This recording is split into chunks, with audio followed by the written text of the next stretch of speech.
রোববার ভোরে হঠাৎ করেই এক বিশাল আগ্নেয়গিরি থেকে ছাই ছড়িয়ে পড়ে ৬ কিলোমিটার বা ৩.৭ মাইল উচ্চতায়। ৮.৮ মাত্রার ভূমিকম্প অনুভূত হয়েছিল। অগ্ন্যুৎপাতের সময় আবারও ৭.০ মাত্রার আরেকটি ভূমিকম্প ঘটে, যার ফলে ৩টি অঞ্চলে জারি হয় সুনামি সতর্কতা। তবে পরবর্তীতে সেই সতর্কতা তুলে নেওয়া হয়। কামচাটকার জরুরি বিভাগ জানিয়েছে, ছাইয়ের মেঘ ছড়িয়ে পড়েছে প্রশান্ত মহাসাগরের দিকে, তবে আশপাশের জনবসতিতে এখনো ছাই পড়ার কোনো তথ্য নেই।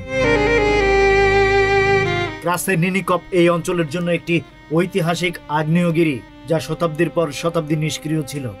রাশিয়ার আগ্নেয়গিরি বিশেষজ্ঞ ওলগা গিরিনা বলেন, এটি ৬০০ বছরের মধ্যে প্রথম নিশ্চিত অগ্ন্যুৎপাত।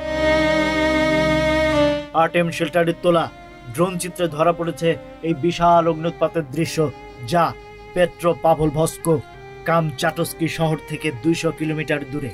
প্রকৃতির এই বিস্ময়কর জাগরণ যেন আমাদের মনে করিয়ে দেয়, পৃথিবী এখনো পুরোপুরি ঘুমিয়ে নেই।